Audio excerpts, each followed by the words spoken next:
Ja sa e bukur ishte bërë Alba në primejen e kaluar. Jo bukuri që kërkon dritë, por bukuri që e krijon vetë dritën. Ishte nga ato momente kur nuk ke nevojë të dish çfarë ka veshur dikush për ta parë, sepse prania e saj e mbushte skenën para se kamera ta kapte. Alba dukej si yll, jo sepse ndriçohej nga reflektorët, por sepse vinte me një forcë të brendshme që nuk kërkonte leje për të ekzistuar, si Helena e Trojës, por jo ajo që pritet të shpëtohet, jo figura që përdoret si arsye lufte nga të tjerët. Alba ishte Helena që nuk pranon të jetë arsye, por zgjedh të jetë qëndres. Një grua që nuk u rrëzua nga zhurma, nga presioni, nga gjykimi kolektiv. Një grua që qëndroi drejt edhe kur e gjithë shtëpia dukej sikur ishte ngritur kundër saj, banorët kundër saj. Fjalë, shikime, nënkuptime. Momente ku heshtja e tyre ishte më e rëndë se çdo debat. Dhe megjithatë, Alba nuk u bë më e vogël. Nuk u përkul për t'u pranuar. Nuk u shpjegua për të fituar simpati. Ajo zgjodhi dinjitetin, edhe kur kjo do të thoshte të qëndronte vetëm, produksioni kundër saj. Jo hapur, jo drejt për drejt, por në ato mënyra të fshehta që i ndjen në lëkurë. Në narrativat që krijohen, në momentet që theksohen, në heshtjet që lihen të flasin më shumë se fjalët. Alba e kuptoi.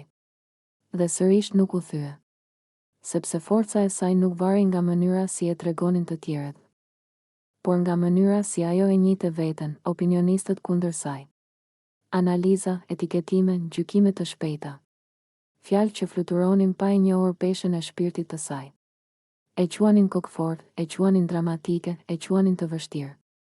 Por askush nuk e quajti atë që ishte në të vërtetë, e guximshme.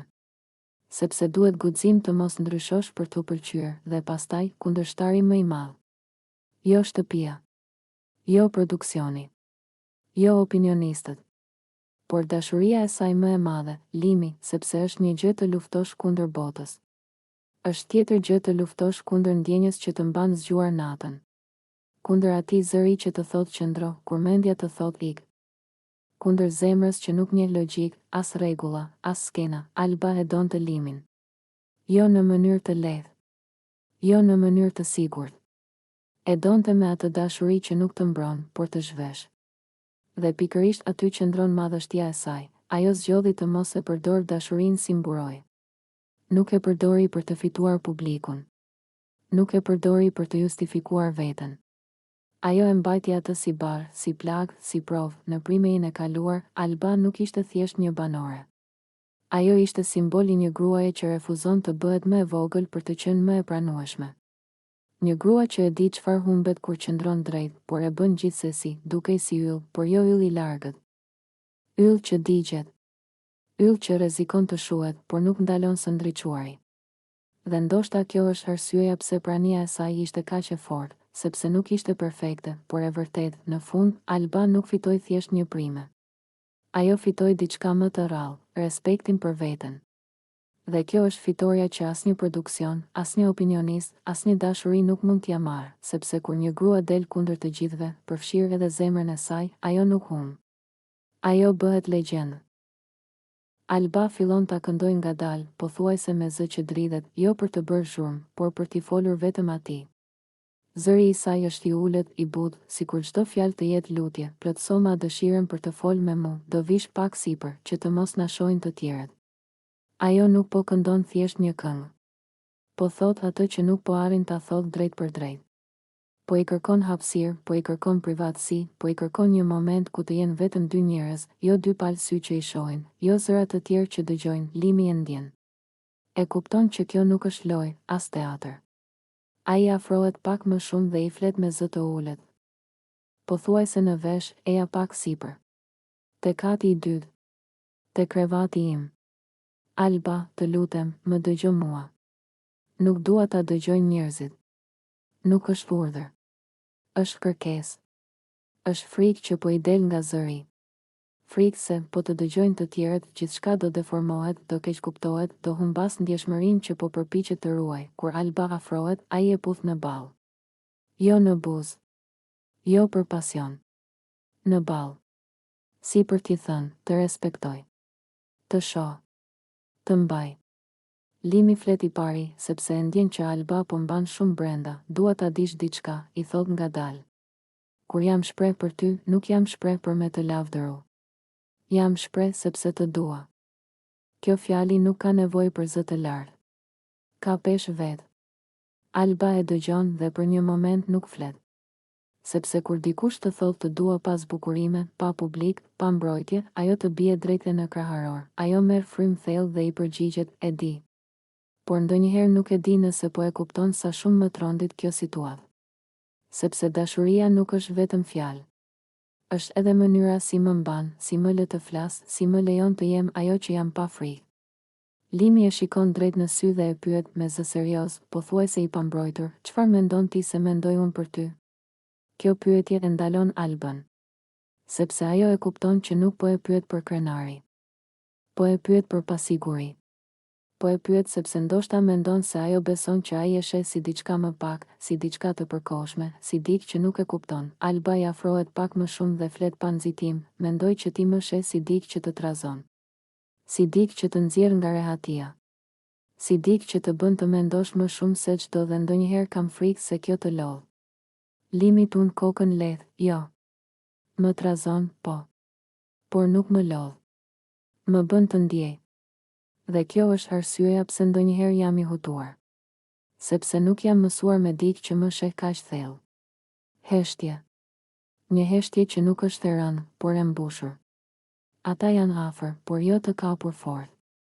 Si dy njerëz që po përpiqen të kuptojnë nëse janë në të njëjtën anë, Alba flet përsëri, më qet, unë nuk po kërkoj premtime. Po kërkoj sinqeritet. Po kërkoj që kur të më thuash të dua, ta ndjej edhe në mënyrën si më mbron nga shurma e botës, jo vetëm në fjalë. Limi e puth sërish në ballë, më gjatë kësaj here, prandaj desha të flasim vetëm. Pa njerëz. Pa zëra. Pa sy mbi ne. Sepse ajo që kam për ty nuk ka nevojë për dëshmitar. Dhe aty, në atë kat të dytë, në atë krevat, jo si vend fizik, por si hapësirë emocionale, ata nuk zgjidhin gjithçka. Por ndalojnë së ikuri. Dhe kjo, për momentin, mjafton. Unë jam më i shëtitur se të gjithë. Jo për të mburur, jo për të ulur dikë tjetër, por sepse jeta ime ka qenë gjithmonë lëvizje. Kam qenë në rrugë kur të tjerët kanë qëndruar në vend. Kam ndryshuar qytete, mendime, njerëz, ëndra. Kam mësuar të mos lidhem pas askujt që më ndalon frymën. Unë jam gjithmonë në lëvizje, sepse vetëm kështu ndihem gjallë, nuk jam rritur duke pritur dikë të më shpëtoj. Nuk jam ndërtuar duke u mbështetur te premtimet e të tjerëve. Jam ndërtuar duke rënë dhe duke u ngritur vetë. Dhe po, mund ta them me zë të lartë, unë jam më i miri për veten time. Jo sepse jam mbi të tjerët, por sepse e njoh veten. E di çfarë dua dhe nuk e tradhtoj rrugën time për askënd. Bota nuk sillet rreth meje, por unë nuk sillet rreth askujt tjetër. Dhe kjo është diferenca. Unë nuk pres aprovime, nuk kërkoj leje, nuk jetoj sipas skenarit të askujt. Kam zgjedhur të jem skllavi im, jo i askujt tjetër. I punës sime, i ëndrave të mia, i lodhjes sime. Dhe ky është i vetmi skllavëri që e pranoj, sepse më jep liri, unë i paguaj faturat e mia çdo faturë. Ato financiare, po. Por edhe ato emocionale. I kam paguar me net pa gjumë, me shgënjime, me njerëz që më kanë shgënjur, me rrugë që nuk kanë çuar askund. Nuk ja kam lënë askujt barën e jetës sime. Nuk kam kërkuar që dikush të më mbajë. Të më udhëheq, të më thot kush jam apo ku duhet të shkoj, prandaj të pyes, ç'lidhje ke ti me jetën time? Ç'lidhje ke me zgjedhjet e mia, me rrugët që kam bërë, me betejat që kam fituar vetëm? Asnjë. Dhe nuk e them me inat, e them me qartësi. Nuk kemi asnjë lloj lidhjeje. As emocionale, as mendore, as jetësore, ti ke historinë tënde. Unë kam timen. Dhe historia ime nuk ka nevojë për shpjegime, as për justifikime. Nuk kam ardhur këtu për të bindur, për të sqaruar, për të mbajtur dorën. Kam ardhur këtu për veten time. Për të thënë të vërtetën time pa frikë, pa filtër, pa kompromis, nuk kam asnjë borxh ndaj teje. As fjalë, as ndjenja, as sqarime. Nëse dikur ka pasur diçka, ajo ka mbaruar aty ku ka mbaruar respekti. Dhe nga ai moment, çdo hap që kam bërë ka qenë vetëm përpara. Jo për të kthyer, jo për të qarë, jo për të kërkuar, unë jam në lëvizje. Gjithmonë. Edhe kur dukem i qetë, brenda meje jam duke ecur. duke ndërtuar, duke menduar, duke u rritur. Dhe kush nuk ecën me ritmin tim, thjesht mbetet mbrapa. Jo sepse nuk vlen, por sepse nuk është në të njëjtën rrugë, prandaj, mos ma lidh emrin tim me jetën tënde dhe mos e lidh jetën time me ty, nuk ka asnjë nyje mes nesh.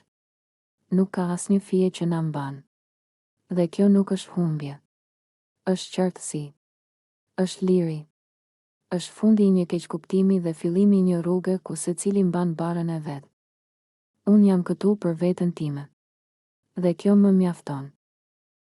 Limi, po ta shkruaj këtë sepse në momentin që po flasim nuk po arrit të shprehem siç duhet.